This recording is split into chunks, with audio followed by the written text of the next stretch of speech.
Hello, everybody. It's good to see you all. Shauna, hello. Max, hi. Kaleidoscope of Crime, Shauna Blackwood, Slow Motion, and Sixth Sense Amelia. Thanks, guys, for being here. I haven't seen you for ages. That's better. Yeah, I haven't seen you for ages, it feels like. So awesome. I hope it's going well. If it's in the afternoon, if it's in the evening, or if it's in the morning, whatever. Hey, Queen Bella, good to see you. So this week or this day, we are looking into Connecticut, and it's a place that I know nothing about, and I didn't even know where it was. So part of the good part of doing these is that I actually get to see parts of the US and the world and find out where they are and some things about them and shit like that. So yeah, that's really good. Grandma Sherry, good to see you. 12:30 a.m. here. Oh my God, slow motion. Where the hell are you? That's late. Hey, Amelia. It is 11:33 a.m. here. That's good to see you all. And I'm sorry, Max, they're all green, so you can't turn them into green. Any mods, the PayPal link and other links are in the description box. If you could chuck those on the screen just every so often, that would be cool. All right, so let's get into it. Let's get into Connecticut. And I'm hoping this is going to go well. I'm a bit tired, but that's okay. It's good to see you all. All right. Here we go. Connecticut is the southernmost state in the New England region of the northeastern United States. Hey, Burden.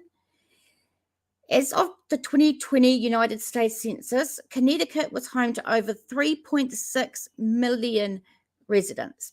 Its highest decennial count ever, growing every decade since 1790. The state is bordered by Rhode Island to its east, Massachusetts to its north, New York to its west, and Long Island to the south. Its capital is Hartford, and its most populous city is Bridgeport. Historically, the state is part of New England, and as well as the tri-state area with New York and New Jersey.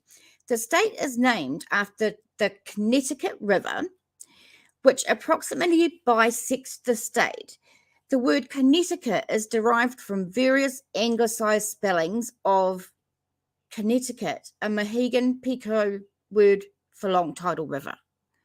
Okay, that was a bit of a mouthful, but that's all right. And we'll go just a little bit more down here. Connecticut is the third smallest state by area, the 29th most populous, and the fourth most densely populated of the 50 states. It is known as the Constitution State, the Nutmeg State, the Provisions State, and the Land of Steady Habits. That's funny. What they call some states. I'm sorry, but that's funny. Bear, did I see that you might be here? Welcome. I've seen a picture of Bear today for the first time. Now I know what he looks like. But he was in uniform and it looked really good. The Connecticut River, Thames River, and ports along Long Island Sound have given Connecticut a strong maritime tradition, which continues today. All right. I've done that wrong. Just let me try that again. Connecticut. So it is over here in this little red part. So it is very, very small. I didn't realize how close it was to New York and stuff like that. So it's quite interesting to see. Now, I've got to give you a trigger warning before the next story, because it's about a couple of kids this time, because I think kids are a bit more important than the adults. But we do have some information about Jennifer Dulos, which is quite a famous case at the end if you're interested. Hey, Doug Bear, it's good to see you, love. So let's get into our first case. And this is going to break your hearts, guys. This is Vanessa Morales. She is missing since 2019 from Ansonia, Connecticut. She is endangered missing, female, white, and she would be 4 years old now. At the age she went missing, she was 2 foot and 17 pounds, brown hair and brown eyes, and she just looks like a beautiful, beautiful doll. Trigger warning coming up, guys.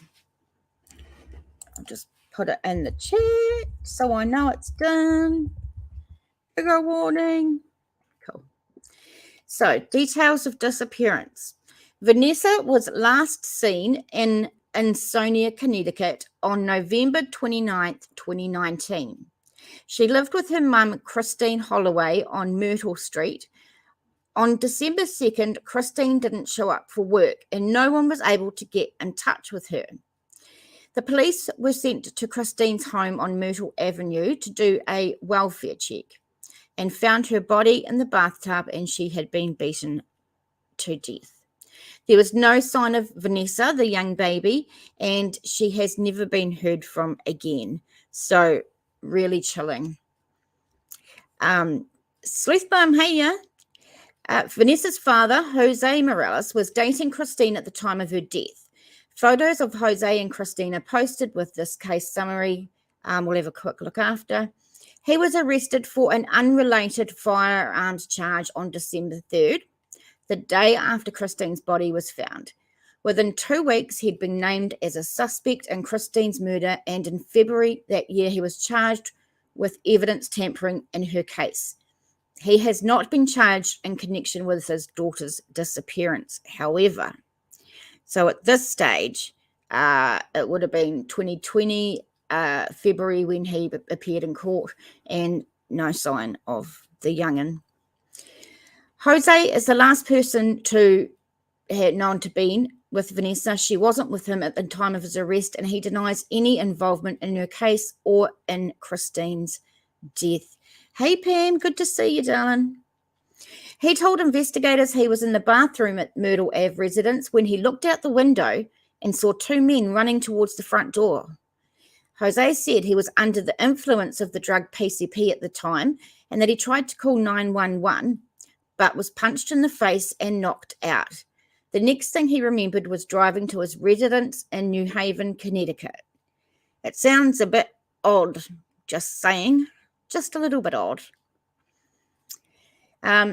There was a call placed to 911 from Jose's phone at 1:52 p.m. on December 1st. It pinged off a tower 1 street over from Christine's house. During the call, a slurred male said Myrtle Avenue. When the audio recording was enhanced, a female voice could be heard in the background saying, "Stop, hang up, who are you calling?" The call was disconnected a short time later. Hi, Autumn. Good to see you, hun.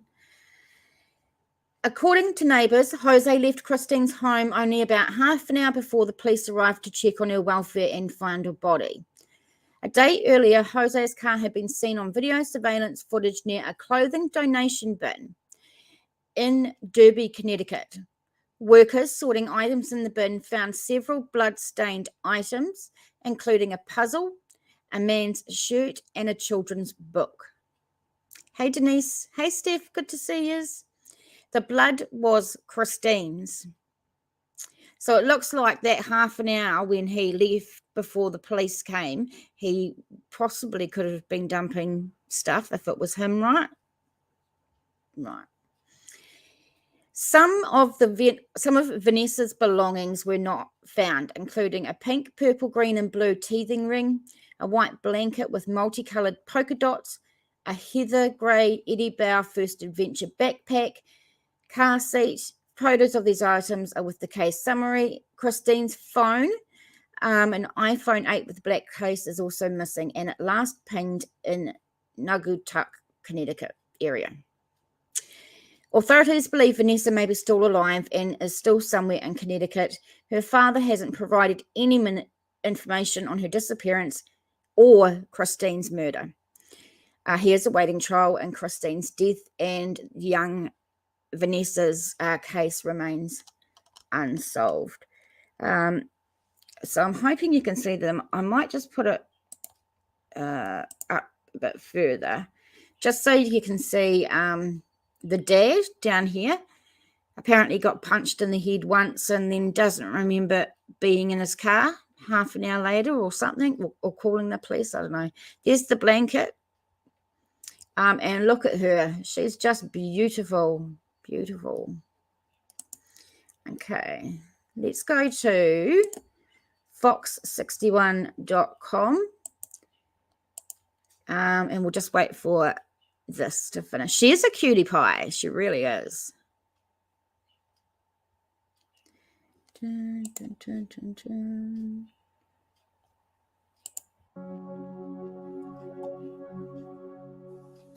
I knew something was wrong,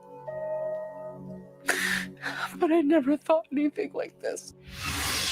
Well, new videos this afternoon as police continue the search for this missing one-year-old girl, Vanessa Morales. Vanessa Morales' family has been looking for her since December 2nd, 2019. She is still missing. The night her mother, Christine Holloway, was found murdered in her Ansonia apartment. That's when all hell broke loose. Right from the beginning. Vanessa's family has missed birthdays, Easters, and Christmases with her. We still have Vanessa's first Christmas present. We can't let go of it. Breaking my heart. And I know she'll be too old before she comes back to play with it, but that's the last thing we have of her. So you have hope that she's still out there? Yes. Okay, so let's have a read of this one. As the rain came down on the night of December 2nd, 2019, Ansonia police and family members of a 43-year-old woman and her toddler learned of both a horrific discovery and an unsolved mystery. The mum, Christine, was found dead in the bathtub of her Ansonia apartment. However, investigating police officers found no sign of her one-year-old daughter, Vanessa Morales. Her aunt says, I knew nothing was wrong, but I never thought anything. Oh, no, she said, I knew something was wrong, but never thought anything like this. That's when all hell broke loose right from the beginning. Vanessa's family have missed birthdays, Easters, and Christmases with the toddler. No, that's not the screen, is it? Which screen did I have before? I think it was that one. We still have Vanessa's first Christmas present. We can't let go of it, and I know she'll be too old before she comes back to play with it, but it's the last thing we have of her. She said she's anchored in faith that one day she'll see Vanessa again. She said, I know she's still out there with whom I don't know. That faith is visibly present in her living room. Each pin on a map represents places investigators have searched for Vanessa. The search stretches across Connecticut, the country, and abroad. So it definitely sounds like the police are doing quite a bit, for sure. She hopes one day she'll be able to pin the final location of Vanessa. She said she's not going to remember us, but we'll always remember her, and in due time, when she does come home, she'll know who we are. Vanessa's father, Jose Morales, was arrested and charged with the mum's murder and named as suspect in Vanessa's disappearance, and he is currently in custody. So where the hell is the child, and what did he do with her? We could have something nefarious going on here. But did he beat up the mum because he wanted to take the kid? Or he just beat her up and couldn't hurt the child, so he thought, I better take her. Has he given her to someone to look after? Possibility. We don't know. All the while, her family is hopeful the same justice will prevail for Vanessa as well. We made the arrest on the homicide. We want to resolve the missing persons case, said Lieutenant Lynch. According to Missing and Endangered Children, there are 26 missing kids in Connecticut, the earliest dating back to 1952, almost 45 years before Amber Alerts started. I thought it would be a lot more. 26 doesn't sound that much, right? To me, anywho. But it's a very small state, but it is densely populated, so I don't know. Ever since the Amber Alert about missing Vanessa came out, the case has haunted the community, police department, and especially her family. Domestic violence, homicide with a missing child, a combination that you never want to come across. Even after countless tips from the public, police say Vanessa's whereabouts are still a mystery. Unfortunately, we are in the same place that we were December 2nd, 2019. Vanessa is missing, and we do not know what happened to her or where she is. It's like she vanished in the air, and it hurts most. The same pain even 3 years later with no leads. They just want Vanessa home. The aunt said, "We're still looking for you, Peanut. We'll never forget you, and we'll fight for you." If you want to come here, hi Dee, the description box in the below has the source. I'm not going to play the YouTube video because I will get struck. I might even get struck for this video, but yeah, it's all good. 3 weeks on March the 23rd, 2023. So this is not far along ago. $10,000 offered from the FBI. A reward is still being offered in the case of missing 4-year-old, she would be now. The Ansonia Police Department, in conjunction with the FBI and Connecticut State Police, are looking for the public's help in the continuing search for Vanessa Morales. In addition to searching for Vanessa, police are looking for the following items that Christine Holloway, the girl's mum, who was found dead, used in taking care of Vanessa. So we've got the car seat with its base and possible attached teething ring, a multicolored polka dot comforter, a diaper bag. It's called a Eddie Bauer First Adventure one. That's the thing. These items may be with Vanessa or may have been discarded. If anyone knows where they are, call the family, well, FBI tip line, I should say. And I'll have that information in the description box below after. So if anyone knows of anything, they can ring these numbers. All right. This is ConnecticutPost.com. Why did I come here? 3 years after 1-year-old Vanessa Morales vanished from the home, she shared with her mum. Writing on Facebook on Friday, police reaffirmed their commitment to finding the answers as to Vanessa's whereabouts and released an age-progressed image of the child. Hi, Val Queen. Antonio officers conducting a welfare check at Holloway's Myrtle Avenue home on December 2nd, 2019, discovered Holloway, 43, bludgeoned to death, and Vanessa, 15 months, missing. Hollywood's boyfriend and Vanessa's father, Jose Morales, has been identified as a suspect early in the investigation and is later charged with murder and tampering with physical evidence in connection with her death. He remains in police custody, was never charged in connection with the disappearance, which sucks. And she was last seen in the company of her parents in 2019. Family members and well-wishers marked Vanessa's birthdays with emotional Facebook posts. Relative Daniel Holloway, Christine's sister-in-law, and Vanessa's aunt wrote most recently, the family misses her beyond words, which is just sad. It still feels like it was yesterday when we were all together for your first birthday, giggling with you as you ate your cake, she wrote.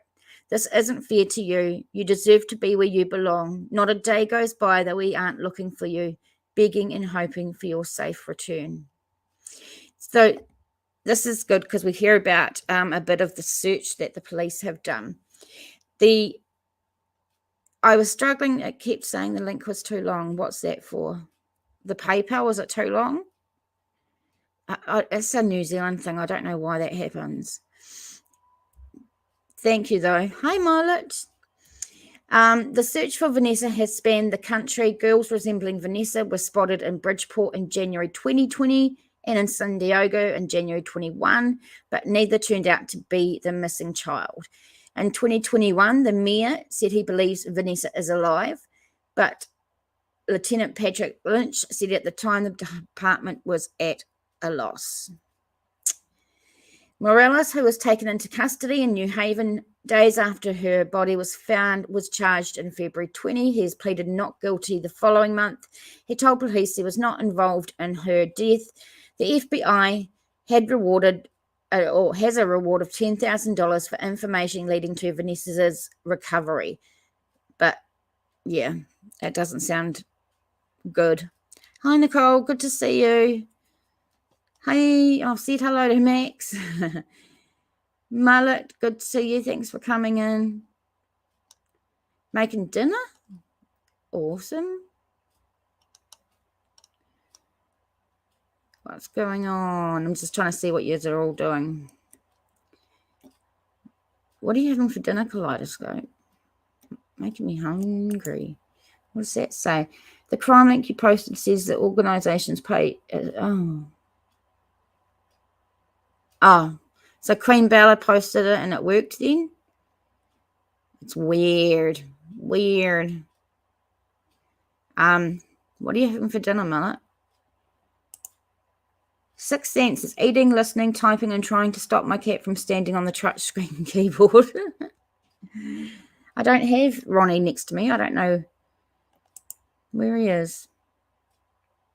Yeah, it's sad, eh? Was it PayPal? Did it get sorted? Queen Bella did it right, hopefully. It's and I can't make them any smaller, so yeah, it's weird. Shrimp, steak, chicken fajitas, non-authentic, but I try my best. Sounds good. It's good to see you all. Thank you very much for showing up and supporting me because I really appreciate it. All right, we've got one more article. Your cat too. Mine loves my Surface keyboard, although right now she loves my hand more. She keeps trying to steal it. I sometimes sit at a desk next to Ronnie, and sometimes I sit in my chair and put it on the TV, and I have a remote keyboard, and he just gets up and just sits on it. So I can't, once he starts sitting on it, I can't do anything. But it works. I love him. All right. So Fox61.com, Jose Morales pleads not guilty to murder charge in connection with Christine Holloway's death. So we'll listen to this just a little bit. These are spectacular. After the ad. I wonder who the artist is. We'll let the ad play. Queen Bella, what sounds good?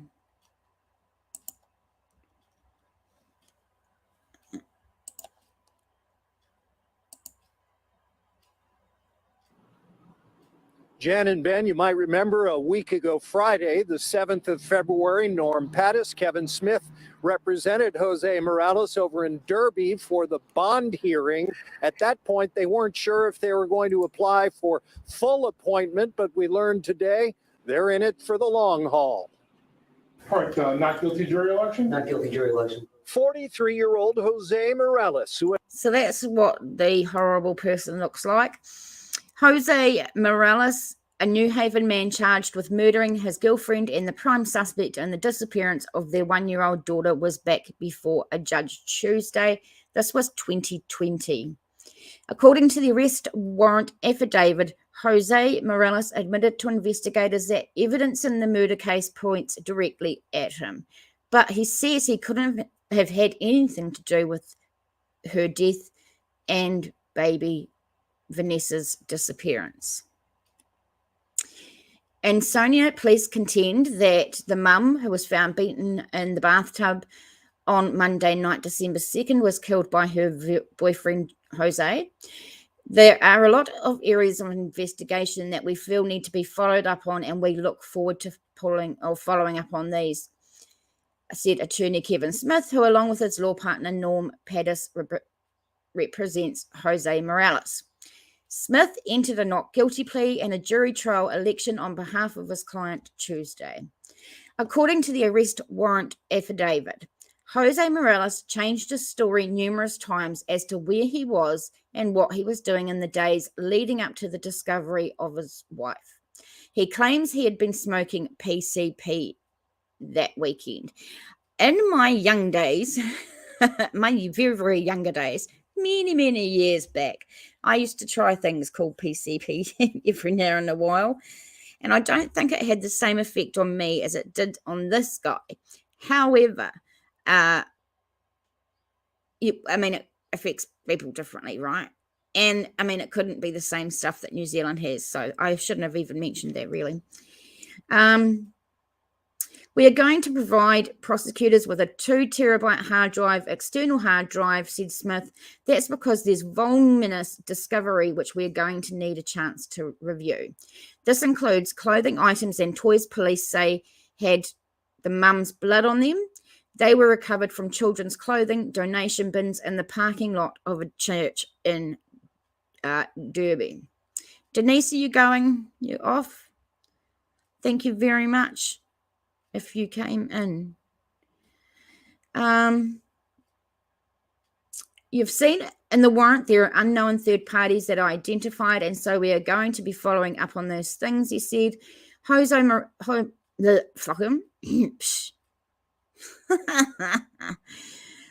Morales allegedly told investigators that a couple of days before her Christine was found dead, he saw men running through her yard late at night and believes they came through the front door and knocked him out cold.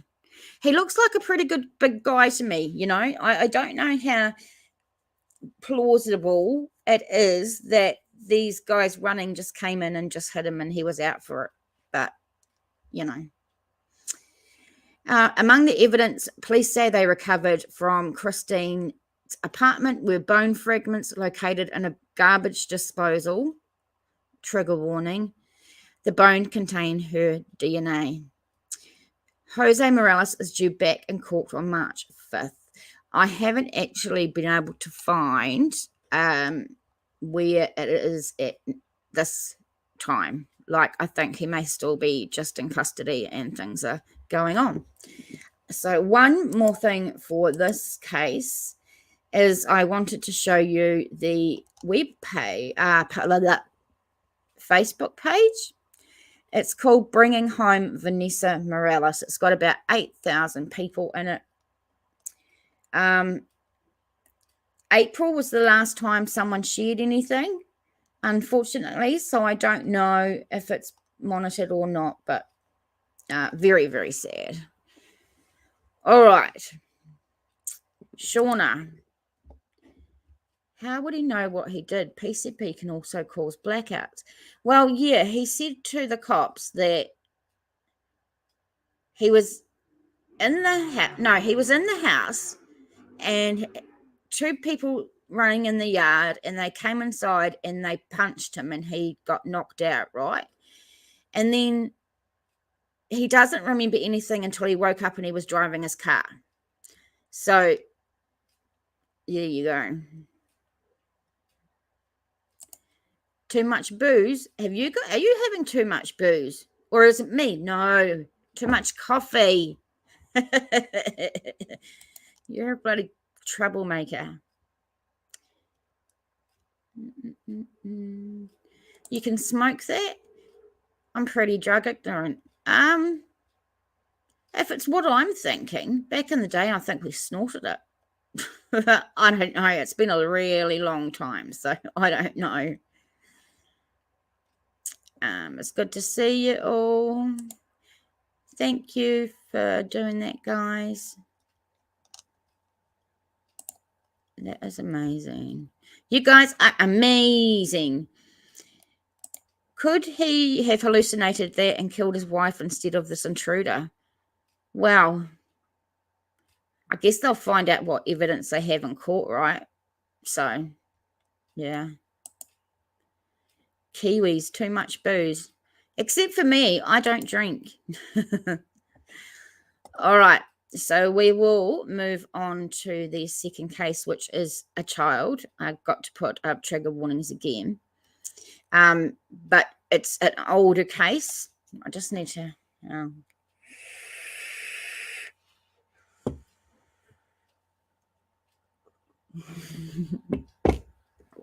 Okay, cool beans. All right, let's go to this tab here. This is a young lady called Bianca Elaine Lebron. Lots of photos there. Missing since 2001 from Bridgeport, Connecticut. Female, she's Hispanic, should be 31 now. 10 years old, 4'11", 115 pounds. She was wearing a green, beige, and brown camouflage shirt, beige pants, black boots, and a dark blue denim jacket. Associated older model, two-tone brown and tan van with tinted windows, which you can kind of see here. Hispanic female, brown hair, hazel eyes. Bianca has a birthmark on her forehead. Some agencies may smell her name. They might not, but they might spell it. Her last name as Lebron. You don't see any likes? There's no one doing any likes. I don't drink very often because I had too much booze at a Wellington party. My liver hates me. Oh, dear. Oh, really, Steph B? Did you do a membership?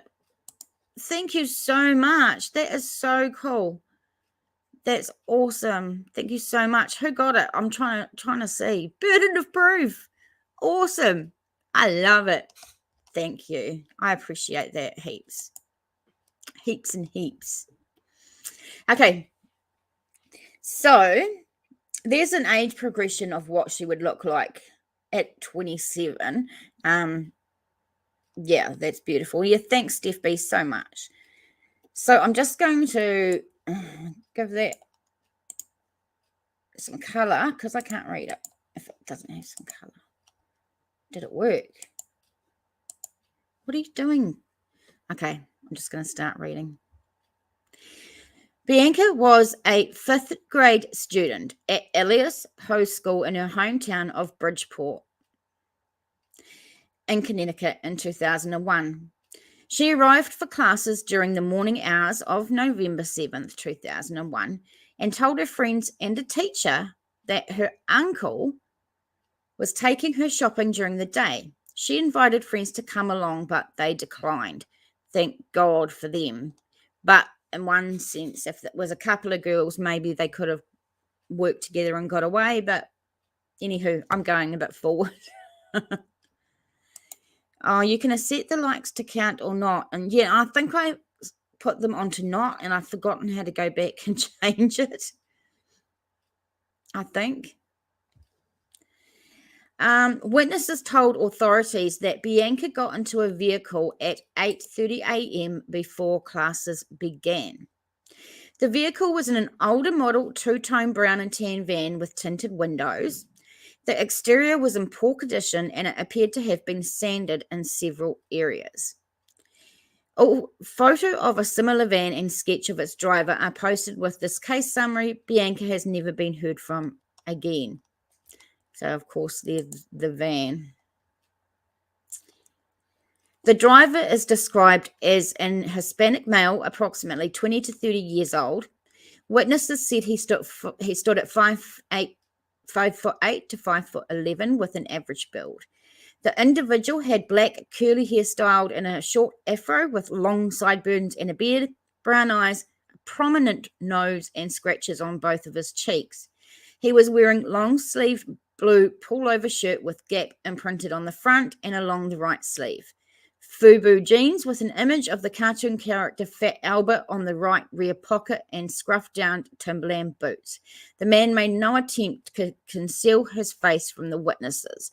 And I'm glad they said that because that's real detailed information. Whoever the witnesses were saw him and they got a lot of information from it for sure.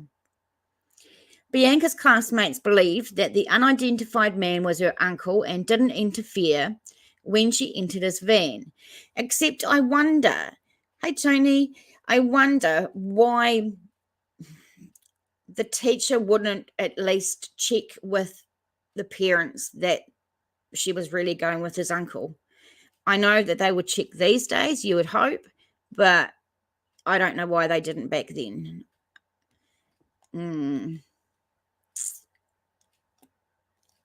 Her family members told authorities Bianca does not, in fact, have an uncle. However, none of the relatives owned a van similar to the vehicle involved in her abduction.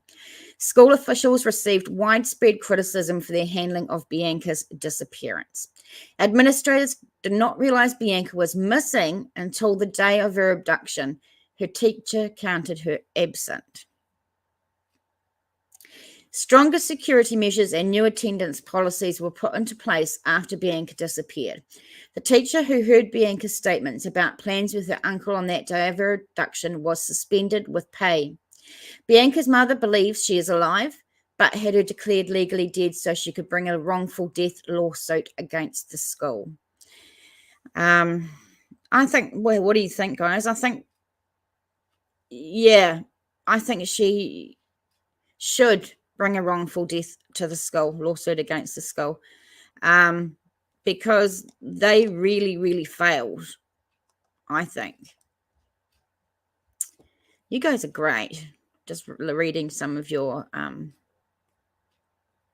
thanks, 6 cents, Amelia. That's good. I'm doing good.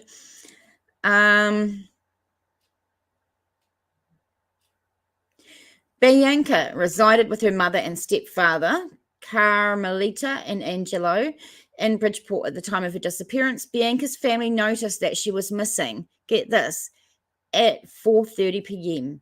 They initially believed that she may have been at a friend's house and did not remember to call them. Hey, boss, how are you? Good to see you. Phoebe, it's really good to see you. Joel, I know you've been in the hospital, but I've been worried about you. Absolutely, I've been asking about you, so welcome. Hey, boss, are you? Welcome too. You're finally home. I'm so glad. When Bianca failed to return home by 8:30 p.m. that night, her mother called the authorities. She often went to homes of relatives other than her parents after school and once disappeared overnight but turned up safe at a friend's house. Bianca's mum and father had an amicable relationship at the time of Bianca's disappearance.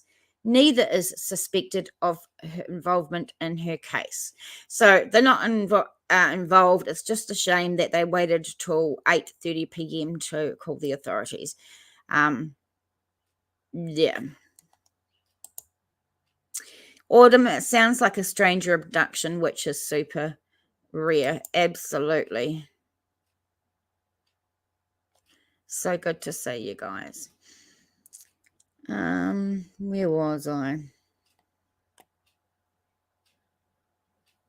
Bianca is described as having an outgoing personality with high self-esteem. She was a very good student in 2001, and it's uncharacteristic of her to skip school as she did on that day. In 2001, her hobbies included dancing and singing to all types of music, as well as shopping at the mall near her family's residence. She also had a pet hamster named Nina. Hey, well, good to see you. Haven't seen you for a while. Awesome. Elias Howe School has since been closed, and Bianca's father now lives in Florida, but her grandma still lives in the same house as she did in 2001, and her entire family hopes she will be found. No suspects have been identified in Bianca's disappearance. Her case remains unsolved. Yeah, really sad.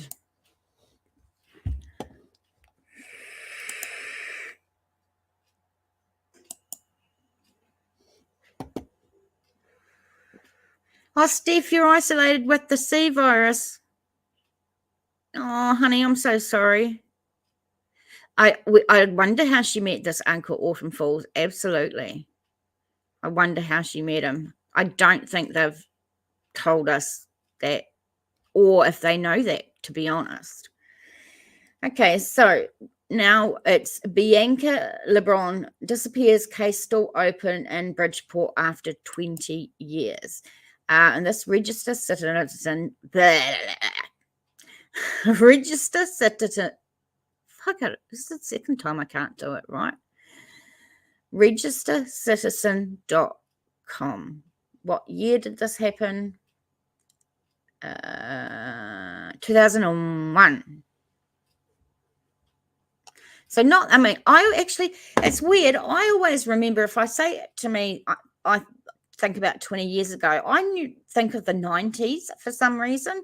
The 2000s doesn't seem that long ago, but fucking is. It's like 20 years, obviously. Right. Bridgeport, as the 20th anniversary of Bianca Elaine Lebron's disappearance approaches, investigators say there is no new information to share. Lebron was waiting in line to enter the former Elias Hope School on Clinton Avenue, November 7th, 2001, when she told classmates she was leaving to go with an uncle on a shopping trip. The then 10-year-old was last seen getting into a brown and tan van driven by a man, and she hasn't been seen since.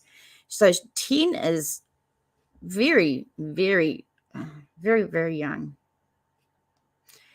You had 2 children by 2020. You get a burden of proof when you get mouth mushed.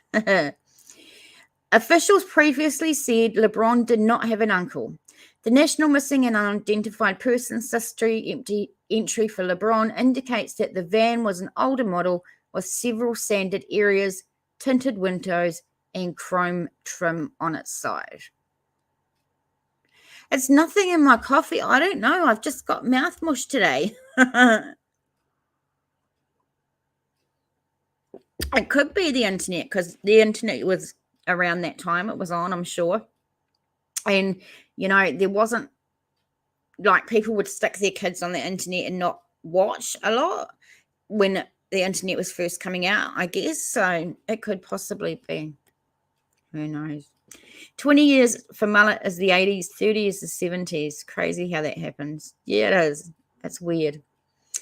Sunday marks the 20 years since her disappearance, which back in 2001 launched a nationwide search. Since then, her case has become the subject of many television specials and as a New Zealand mystery special. As of Friday, authorities continue to probe her disappearance. The case is still open, and the Bridgeport Police Department investigates any leads that come in, said Scott Appleby, the city's Director of Emergency Communications and Emergency Management. He said police did not have any new information on the case to share. Back in 2011, police got a tip from New Mexico where someone in an online chat room claimed they saw a picture that looked like the missing girl. They investigated, and it wasn't her. In July 2009, police dug up a section of the west end of Seaside Park for 2 days after getting a tip she was buried there. Authorities found nothing. Isn't it really sad when people give false tips? Yeah, I hate it when that's mean. It's just really mean. 2003, police questioned an individual they believed might have had a relationship with the girl. He was later released after denying knowing anything about her whereabouts. In an interview with Connecticut Post after his release, the man and his mother denied knowing anything about her disappearance. Carmelita Torres, her mum, described her daughter as a happy child who loved school. In a 2011 interview with Connecticut Post, she could not be reached for comment Friday. She would be 30. Authorities have generated age progression photos of what they believe resembles what she would look like more recently.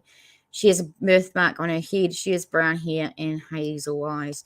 I mean, there's lots of things that could have happened to her, and she could be unalive for all we know, but she also could be alive. We don't know.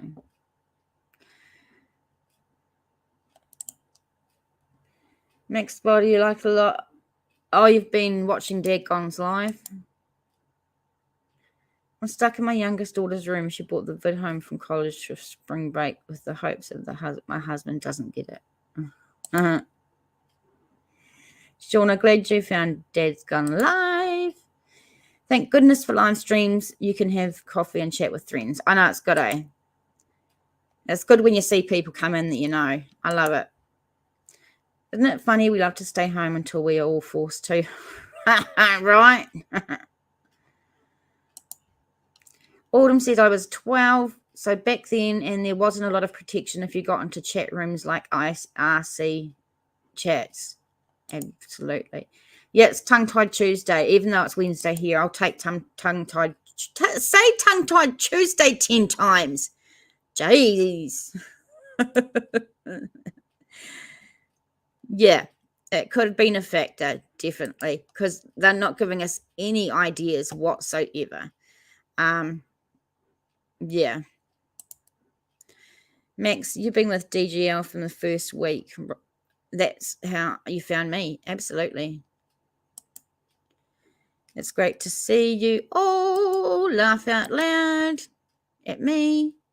It's lovely. I don't get out the real world much, so live chats are a big social outlet for me. Yeah, I'm a bit the same. I think we're all a bit the same because I see a lot of you on all other platforms as well, or all other channels. I think we follow each other around a lot. All right. I think we've got one more about this case. Burden of proof. Teenager Aleki Rigby. Yeah, I've heard that name but haven't looked into it, but I'm going to write it down. Rigby's. Yes, I'm doing so much that I keep forgetting, so I'll definitely look at that though. Right. This is 2021. This is medium.com. The 10-year-old may have been groomed by a sexual predator, so I was interested in that. It says she stood outside the school with her teacher and classmates. She announced that her uncle was going to take her to the mall. The class was in line waiting to go inside the building at 8:30 when they saw a brown van pull over next to the school. When the driver got out, Bianca clearly recognized him, hopping up and down. Bianca excitedly told the group that the man driving the van was her uncle. She urged a couple of friends to come along on the shopping trip, but they refused. God, would I refuse a shopping trip? I don't know. Everyone watched as Bianca left the schoolyard and ran over to the van, then jumped inside. Bianca gave her classmates a final wave as the van pulled away. It was the last time the little girl was ever seen. Although Bianca's teacher had seen her when she arrived that morning, he didn't say anything when Bianca said she was leaving, and said he simply just masked her as absent. The school did not call Bianca's home, so her mother and stepfather weren't aware of the fact that Bianca was not in class. Her mum was only slightly concerned when Bianca didn't return home by 4:30. She was a personable girl and had a tendency to lose track of time while chatting with her friends. And I'm guessing she knew she was supposed to call home if she stopped by a friend's house, but would sometimes forget to do so. And I remember we didn't have cell phones back then. So that's what you'd do. You'd go to your friend's house and you'd get on the home phone and you'd ring mum and say, oh, I'm at blah, blah's house, you know.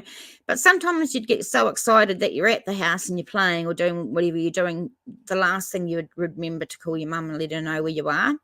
I know that back then kids could roam a bit freely around the streets, here anyway, and go and see their friends without parents having to worrying about where they are or if something's going to happen.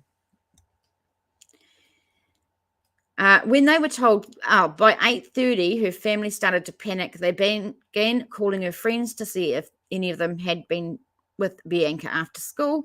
When they were told that Bianca hadn't attended class that day, they were stunned. They called the Bridgeport Police Department and reported her missing. After learning from students that Bianca had been seen getting into a van with a man she referred to as her uncle, detectives initially assumed the entire thing was just a big misunderstanding. This is interesting. So the police think it's a misunderstanding. That's not going to help. Carmelita informed the detectives that Bianca had no uncles and no one in the family was aware anyone had a brown van. Bianca may have known the person who picked her up, but he certainly was not part of the family. Yeah, I haven't seen Deb today. I hope she's okay. At least we've got Phoebe in here. I don't know where Doug's hiding. We've got Max. We've got the family, because these are all my family. So we've got all some of the family here. We're just missing a couple. Maybe she's at work, but yeah. According to witnesses, an Hispanic man in his 20s was driving the van. So this is different because the last article said 20 to 30, his age. He had a black afro, long sideburns, a prominent nose, and scratches on both of his cheeks. He was wearing a blue pullover, jeans, and scuffed brown Timberland boots. No one in Bianca's family matched the description, and they struggled to understand how Bianca's teacher could have allowed her to leave with the man. Bianca was one of 4 children and was known for being friendly to everyone she met.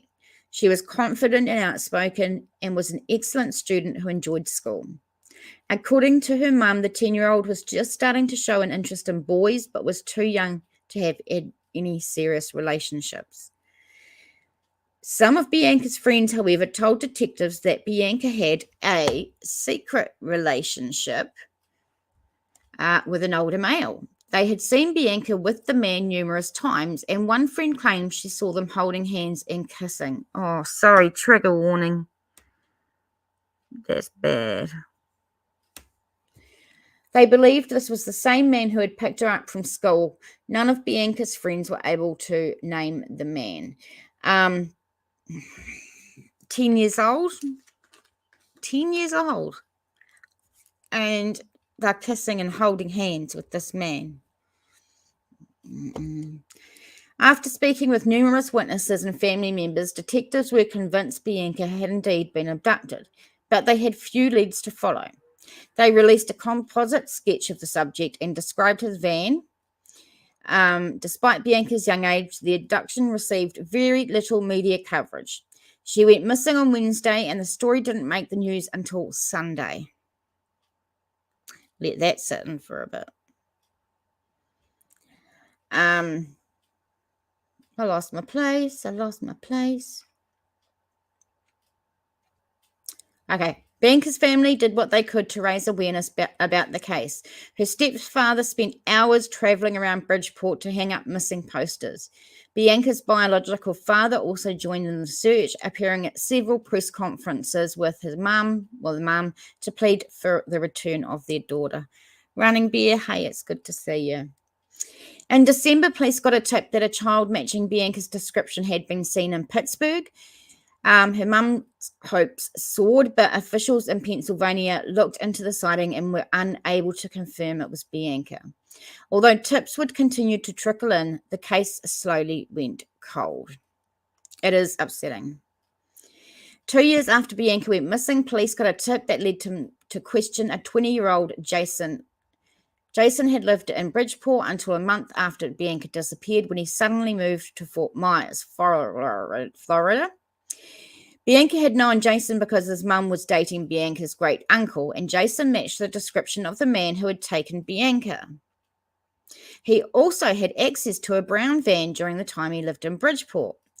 He vehemently denied he was involvement in the case, but some of Bianca's friends were adamant that Jason was the man who Bianca had been seen kissing. I would love to know and hope this is accurate information. We can't always be sure of information we get, but yeah. His girlfriend, who had been dating him for 3 years, said that the rumors of Jason being in any kind of relationship with Bianca were ludicrous. Jason, who'd been using that name when he lived in Bridgeport, was wanted on a forgery charge, so he was arrested and brought back to Connecticut. While he was in custody, he was interviewed extensively by detectives about Bianca's disappearance. He continued to deny any involvement with her, and detectives were unable to find any evidence connecting to the case. All right, I'm going to take a moment to go through Hi, Cat. Who are you talking to? Running there. Hi, Beth. It's good to see you, Running Bear. Kaleidoscope. I've never fished there, but have boated on a lake, Chestermere. It's very seaweedy or seaweedy-ish. Thank you very much, Queen Bella. I hope they looked at her computer if she had one. Yeah, I haven't heard anything about a computer being involved, but yeah. Hubby says Chestermere was his favorite fishing spot. Yeah, Mullet, it's upsetting. It's horrible. Sean is having a salad. Good on you. Good on you. Phoebe is going to have a pizza party. Sounds good. I'm not there for pizza. All right. In 2009, police received a tip from a confidential informant that Bianca had been killed and buried in Seaside Park in Bridgeport. Investigators dug up a 1,000 square foot section of the park looking for any evidence to back up this claim, but found nothing related to the evidence. The school district in Bridgeport was highly criticised for allowing Bianca to leave school property. In the immediate aftermath of the disappearance, Bianca's teacher was suspended for not confirming that she had permission to leave school that morning. And I kind of think that she should have been held accountable. But I don't know what you guys do.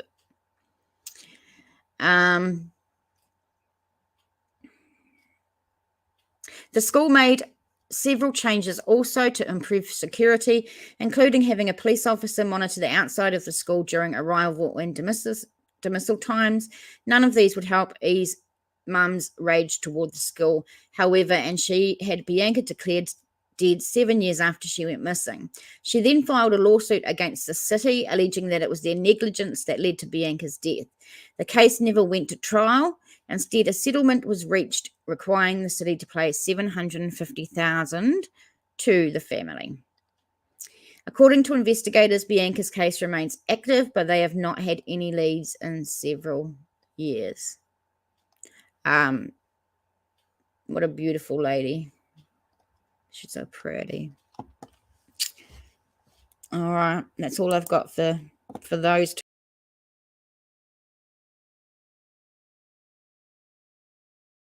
Why aren't I? There I am. Sometimes our brains deserve a break. Sure do. Ain't playing with tragedy pimps. Phoebe, you know we have the best pizza. We have the best pizza. My son makes the best pizza. My son, he's a chef, and when I go to his restaurant, he makes me a chicken, cranberry, and brie pizza, and then I ask him to put cream cheese on it. It's really good. And then I'll just eat the whole pizza. It's bad. Having a brain fart day, slow at reading, typing, semi-lurking. It's great to see you all. Yeah, for sure. BHB and Laura got strikes today. Calgary man charged with drugging and kidnapping sex workers. Oh, that's no good.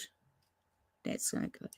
So before we get on to the next story, I wanted to tell you guys that I want to do 1 or 2 shows on viewers' choices. So if there is cases in your neighborhood or cases from where you're from that you would like us to cover on one of these, send them to nzmissing@gmail.com and we could have like a viewer's choice, you know. So yeah, that'd be really good. Thank you for everything. You're doing so lovely. So tell me, who has heard of Jennifer Dulos and her case? I'd really like to know. If you're in true crime, you've probably heard it. Sounds like a good idea, Autumn Falls. Sweet. Jennifer Dulos. If I may bring up a burden of proof.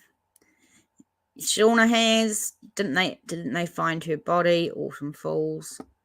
So a couple of us know. Well, because New Zealand, I have a case missing strip pole lady. You're trouble. You're in trouble. I went to Wikipedia and looked at her case because I wanted just like a rundown of it. Like, I didn't want to have to go looking through millions of articles, because there's shitloads of articles that we could look through. So I looked up and seen this. Be right back, Phoebe. Okay, darling. Did you do the New Mexico? I don't think so. No, I haven't done any Mexico cases at all. Oh, shit. Jessica Chambers' case comes to mind. Her mum passed before Edward. Oh, did she? Oh, that's sad. I'll write down Jessica Chambers, eh? Oh, that's a hard case. Very hard case to look at. And cheese on toast. You know what? Put a little bit of dripping tomato sauce on it. And if you've got any meat, chuck it on it. You'll be fine. You've heard of it? All right. So I'm going to read this. And I have looked, and I think that information is correct. But it's a big read, so I'm going to lose it on my mouth mush a few times. You saw on replay that sweet talking last. Yeah, I have looked at that case. How rude. You've been doing dishes and helping cook ribs instead of being here. Autumn Falls, you miss cheese? I love my cheese. Cheese is so good.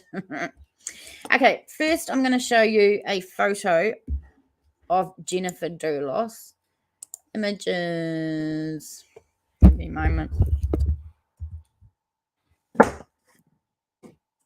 Bang, bang, crash.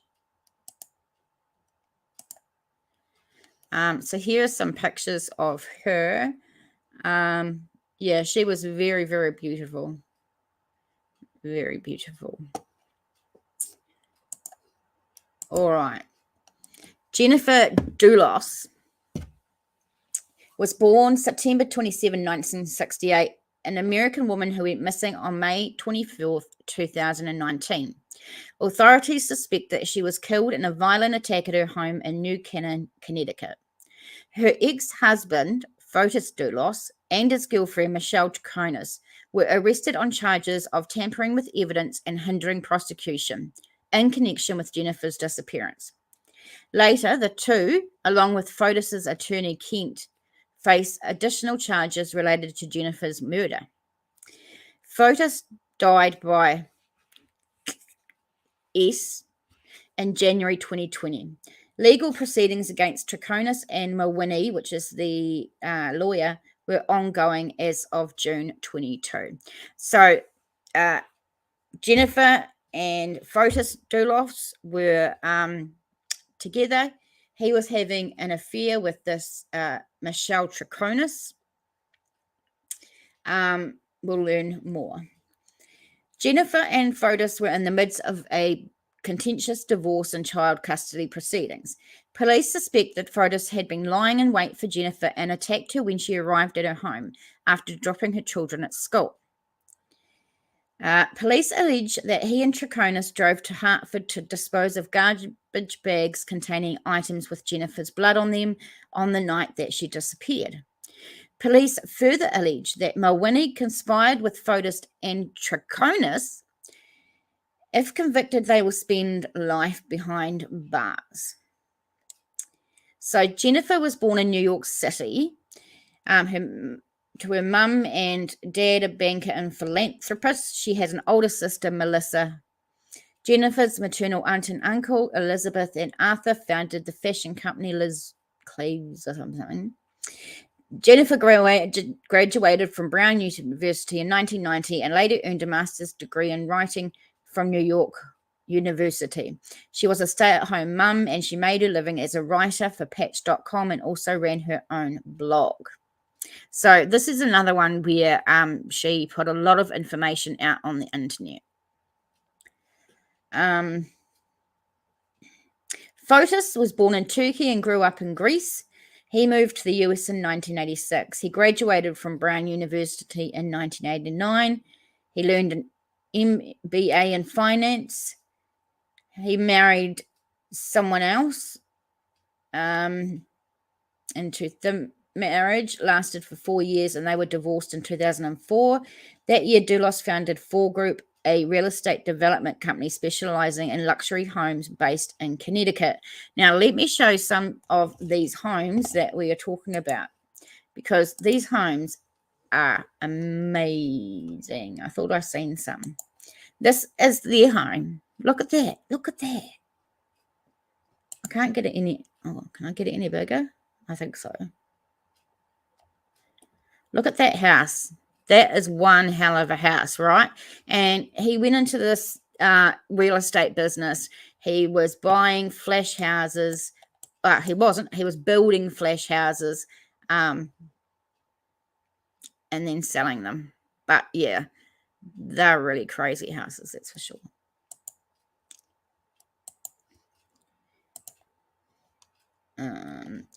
Dulos started emailing Faber, whom he'd also met at Brown, while he was with his wife. They married in Manhattan just over a month after Dulos divorced and subsequently moved to Connecticut. They together, Dulos and Fotis, Jennifer and Fotis, had 5 children, including 2 sets of twins, all named after Greek Orthodox saints. The 3 sons were called Petros, Theodore, and Constantine, and 2 daughters, Christiane and Cleopatra. What interesting names.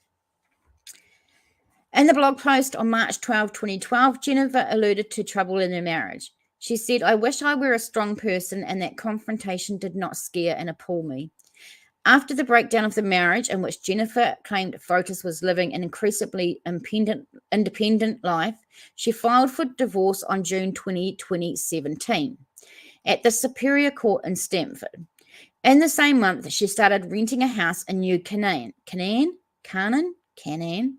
about 70 miles southwest of Farmington, and moved there with her 5 children. She actually came from a lot of money as well.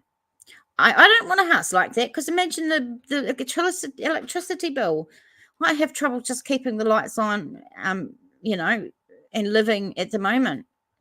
So a house like that, and who would clean it? You'd start cleaning at one end of it, right? And by the time you got to cleaning the other end, you'd have to turn around and go back, and you'd have to start again. How fuck that? No, that's weird. No, that's why I don't. In her divorce documents, Jennifer said, "I know that filing for divorce and filling this motion will enrage him. I know he will retaliate by trying to harm me in some way." She also stated that she believed he was having an affair with his colleague, Michelle Triconis, a native of Venezuela. Jennifer also alleged that Fotis had threatened to kidnap their children if she did not agree to his terms in the divorce settlement, and that he had bought a gun that year. Fotis denied making threats, and he claimed he bought the gun legally for home security. Both parents filed numerous motions claiming that the other was disparaging them. Despite Jennifer requesting an emergency order of custody, the couple were given temporary joint custody of their children until the end of the divorce proceedings. When Jennifer again requested an emergency order of custody in early 2018, the judge found that Fotis had broken numerous court orders. In March 2018, Jennifer was awarded sole physical custody of the children, while both parents were to share joint legal custody. Fotis was granted supervision or supervised visitation and monitored phone calls. In February 2018, after Jennifer's dad died, her mum sued Fotis for unpaid loans. She claimed he owed them $1.7 million loaned to him by his father-in-law. So that is Jennifer's dad, because they did have a bit of money.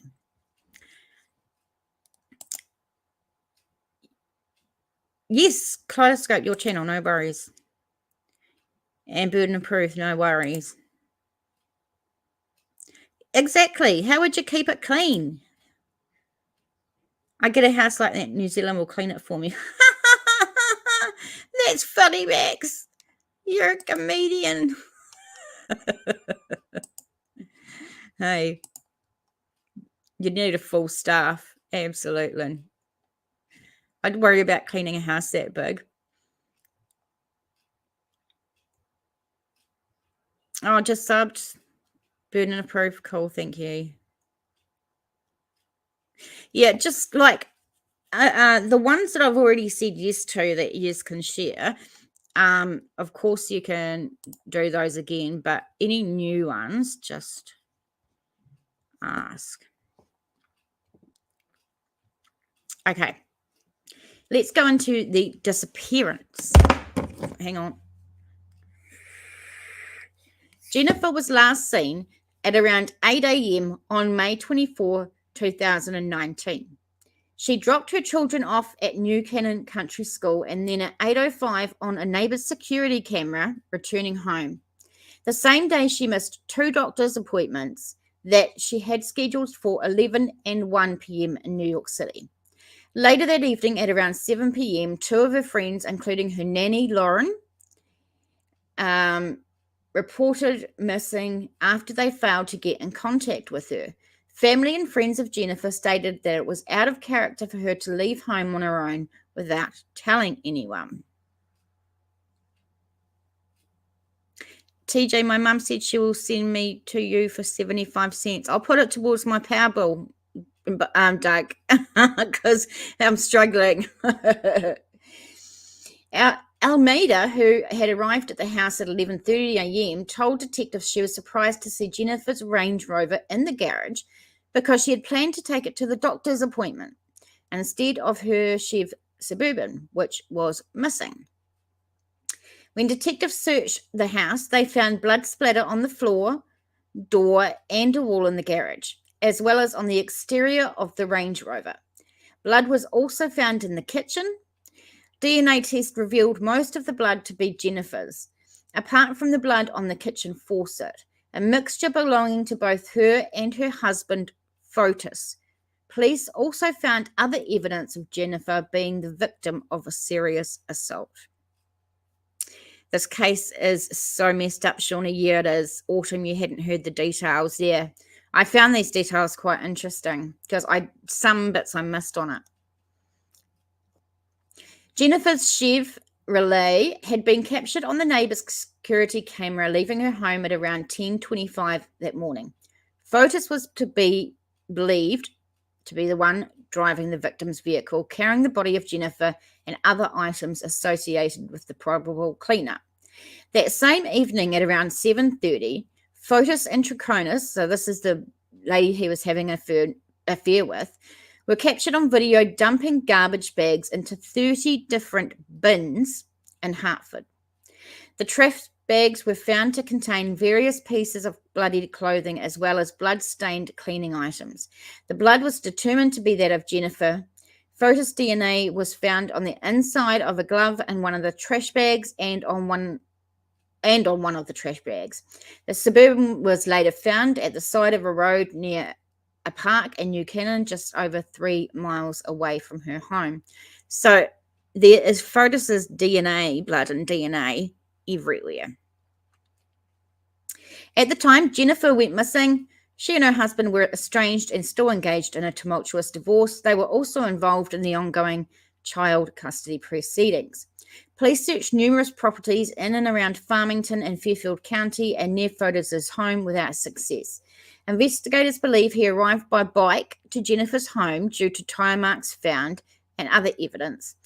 Fotis is believed to have been lying in wait for his estranged wife to return home and killed her in the garage when she returned home from dropping the kids at school. Helicopters were used to look for signs of Jennifer, as well as canine units and divers. There had been no activity on her credit cards and no calls made from her cell phone as of May 24th. What's that? If you go there, who's going to be riding in the Jeep and doing... It's Dateline. Yeah, I think possibly Dateline. I haven't missed anything. I think so. Cool.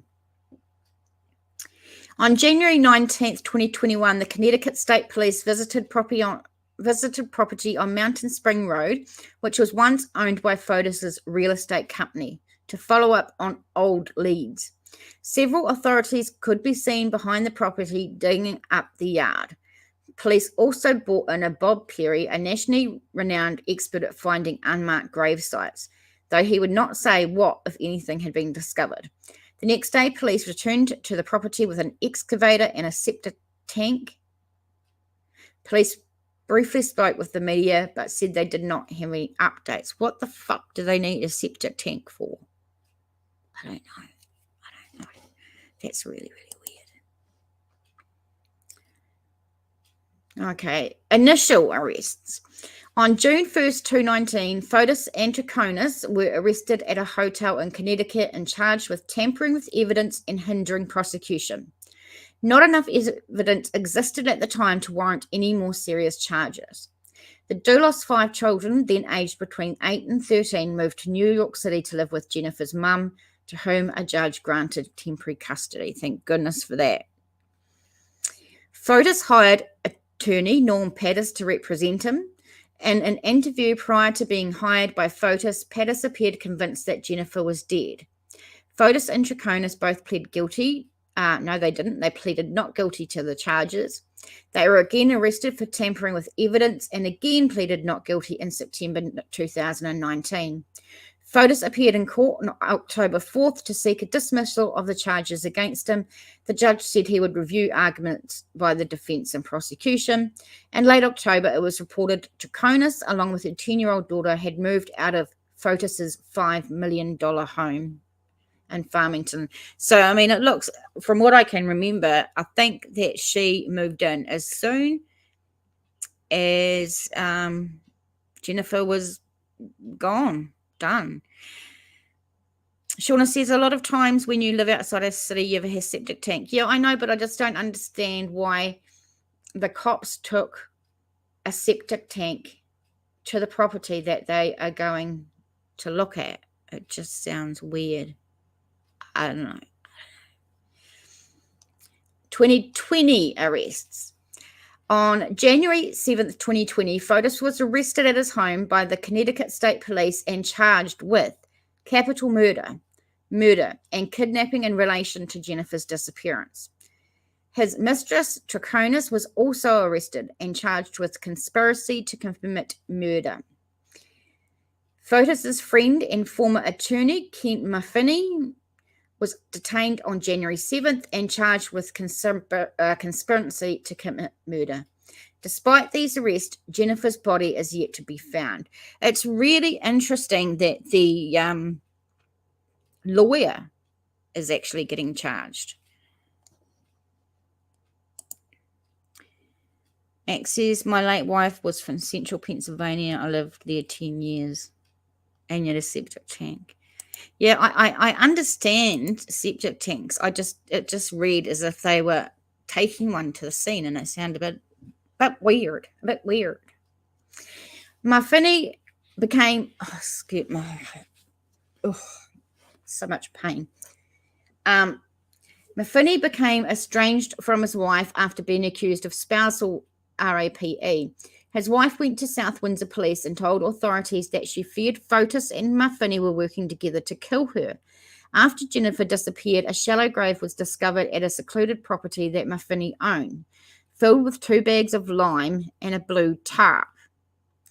Authorities and a sniffer dog discovered the grave in August 2019, but no body was found in the grave and said items were found to have been removed. That's a new one. Jennifer's family issued a statement after the arrests. Although we are relieved that the wait for charges is over for us, there is no sense of closure. Nothing can bring Jennifer back. We miss her every day and will forever mourn her loss. On January 8th, Fotis's bond was set at $6 million.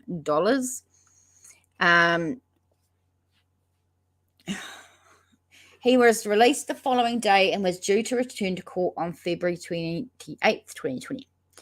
In a statement issued by May 2020, Troconis, the mistress, said it was a mistake to have trusted Fotis, but maintained that she did not know what happened to Jennifer or her whereabouts. She was out on bail and was next scheduled to appear in court on August 6, 2020 to face the charges. Mawhine was being held in lieu of a $2 million bond, but the bond was reduced to $246,000 and he was released October 19th, 2020. All the stuff that about bonds and stuff, like I've said before, we don't have that here, so it's an odd. Mullet says I live in Union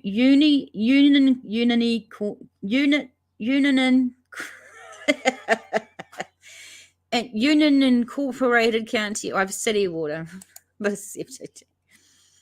We at that house I had not even a mile from where I live, but outside the city limits.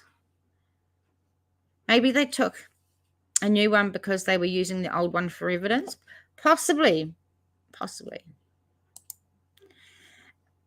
I'm sorry you're in pain. Yeah, I've got a really bad chair and it hurts my back really bad, but it is what it is. It is what it is. If any blood or tissue went down a drain, it would be in the septic tank. Right. She's drunk. I'm not drunk, Max. But if I was, so what? I might come on drunk one night so you can see the difference between drunk and not drunk. I'm just naturally like this. I naturally have problems with talking. I naturally do stupid shit and forget things. It's just me. Doesn't take piss to get me like that. That's for sure. I'm just me. All right. The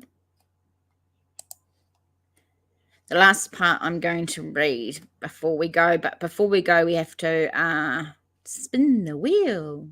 That's why you love me, Mullet, because I'm silly and always act drunk. Okay, Fotis Dulos unaliving himself. While out on bail, Fotis Dulos failed to appear in court on January 28th, 2020 for an emergency bond hearing. He was found in an unresponsive state by the police in his Farmington garage, having poisoned himself with carbon monoxide by running a vacuum cleaner hose from the exhaust pipe of his SUV into the interior of the car while it was parked in his garage. I'm not going to monetize this one because I don't think that YouTube are going to forgive me. You still hate the term unalive? What would you prefer I say? Because I don't know.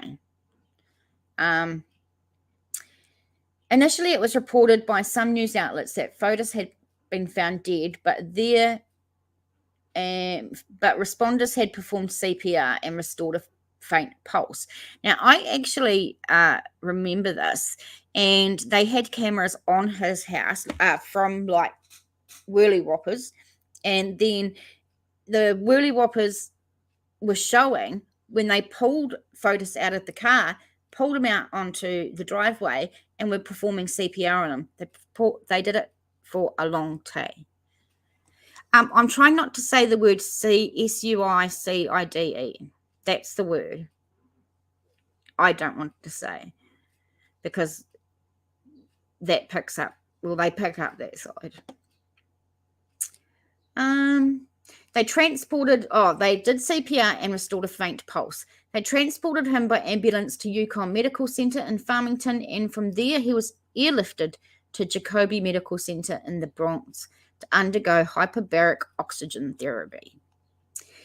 His 5 children, whose ages ranged from 8 to 13, when their mother disappeared 8 months earlier, visited him at the medical center before he was taken off life support. This marked the first time they had seen their father since he was accused of murdering their mother. Can you just imagine those poor children? Yeah. First time they've seen their dad since they think he killed her mum. and it's when he was taken off life support. Yeah, that's awful. Fotis was pronounced dead at Jacobi Medical Center on January 3rd, 2020. He was 52 years old. He had left a suicide. Oh, there you go. I said it anyway. It just means I can't like get any ads on this now. Basically, I can't earn any money from it. It read, I refused to spend even an hour more in jail for something I had nothing to do with. And he wrote nothing in capitals. In the police report, it states that Fotis' new girlfriend, Anna Curry, was at his home the morning of his suicide. They had planned to drive the courthouse together, but Fotis said they would drive separately. On the way to the courthouse, Curry received a call from Pattis, the attorney, asking where his client was. She told him that they were driving separately, but the lawyer informed her that Fotis' GPS tracker showed that he was still at home, at which point Curry realized that he must have done something to harm himself and asked Pattis to call 911. There's just one little bit I want to... that's not a bad one, Autumn, but we'll talk about it in a minute. In May 2021, a domestic violence bill, also called Jennifer's Law, received near unanimous support in the Connecticut State Senate. The proposed law is named after Jennifer Dulos and another victim of domestic violence in Connecticut, Jennifer Magnano, who was murdered in 2007 by her husband, Scott Magnano. Scott Magnano then self-deathed himself immediately after murdering his wife in front of two of their three children. On June 28th, Governor Ned Lamont signed the bill into law. Yeah. Cut that part out in the YouTube studio. Oh, no, I hate editing and I'm really bad at it. So I'm not going to worry about it. Being monetized is fine. I got a member, so I gained something, I'm happy. In front of the kids, I know, it was awful. Well, I did just try that, and I muddled it up a bit, but maybe, we could try thinking of this. I'll probably forget. My heart breaks for those kids, both parents gone. I know. Could you get away with seppuku? Well, what the hell is a seppuku? If you tell me what a seppuku is, right, then I'll be able to answer your questions. 6 cents a media. I know, right? Shauna, it's been reported in the news. Why can't it be reported here? I'm not quite sure what you're referring to. Coward. How about deceased, removed from the world, kick the bucket? Yeah, they're good for like murders, but the self ones. Can you not simply say dead? Yeah, I can say dead. I wish YouTube didn't make it so hard to talk about hard issues. The problem being, right, is there's no list of words that you're not allowed to say. I can't find them. I've looked in the terms of service, but a lot of people know or let you know what you're allowed to say and what you're not. And it's all over YouTube that is it. But you can never actually just go to a list and find out. All you do is you find out that it's not monetized. And they'll like strike you for it and say, oh, no, we're not going to monetize you now. Yeah, where did I get up to? That's why you love me. So what is everybody doing for the rest of the day? I'm going to drink my alcoholic coffee. I better not say I'm going to drive because that would be really, really bad. My unalcoholic coffee. I'm going to go buy a few things. I am actually taking some of the sleeping bags and blankets. I'm going to pick up my daughter, and we are going to drive around and find some homeless people to give stuff away. So that's going to be really good. While I think about it, let's do the Wheel of Crime. I don't know. I put in a couple of new things on it too. So let's have a look. Here it is. I don't know why my logo is not centered. It's weird. Okay, let's go. Are you ready? Let's go. Ooh. It is stopping on Louisiana. So next time we will look at some cases from Louisiana. If you know of any, send them to my email. And then, like I say, if you do get cases that you want to talk about, we can have like a day where we just do viewer choices or something like that. New Zealand. I'm going to send you a couple of articles about a recent Canadian case that's still developing. Yeah, that's absolutely cool. Sometimes I forget, so you have to remind me to look at them if I haven't done them. I've got book club. Nice. Yeah, well, there are a couple coming out. Kick and Rumble, I've heard of. Who knows with YouTube? And they changed their policy in that, like, daily, just about. You just can't keep up with it.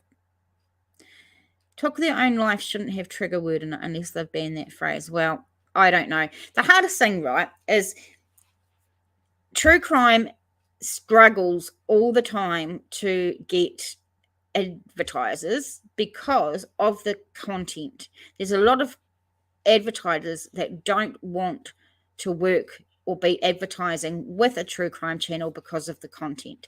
So it can be really tough for us to get any. And then when we get it, we don't want to F it up, I suppose. Seppuku is technically Japanese, ritualized, but it could maybe get around the filters. Seppuku. All right, I'll write seppuku. That's cool. Maybe it'll catch on. You never know. And then YouTube will catch up onto what we're doing and then stop at the end too. I need to do another quiz night. Yeah, that was good. Tonight at 9 p.m. for any Kiwis in the house. We've got some Kiwi stuff going on in the news, some missing people and some information about them in the news. So I'm coming on at 9 o'clock tonight.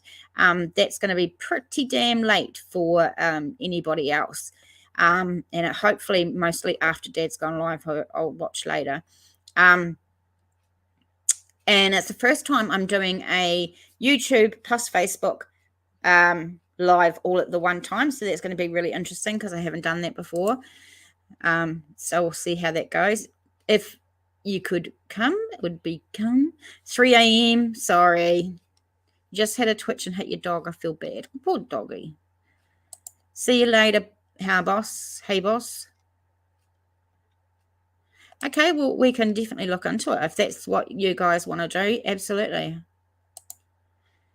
Which is weird because podcasts get to advertise all the time. Yeah, I don't know. It's weird. Love you, New Zealand. You're fun. We'll see you soon. See you, Max. I find that drama crime people get advertising, though. Yeah. Yeah, that's what it is, right? Amelia, you'll be around. Awesome. And yeah, I'll try and figure out a night and we'll do some more trivia. I'm actually struggling to find decent questions online. And not the ones that we had the other day, different ones. So I'll have another check of that. Okay, guys, thank you very much for Steph B giving a member. That is absolutely awesome. Quite a few of you came by, and thank you so much. So thank you, Kaleidoscope, Max, Shauna, Running Bear, Autumn, Steph B, you were here. Hey, boss, thank you. Doug, thank you. Burden of Proof. Thank you, darling. Nicole, thank you, darling. Phoebe, thank you, my darling. Did I get everybody? I hope so. I hope so. Okay. Oh, thank you, guys. It's great to have yous. Yeah, it's weird, ain't it? Yeah. Awesome. All right, guys. I will see you in the next one. Thank you so much.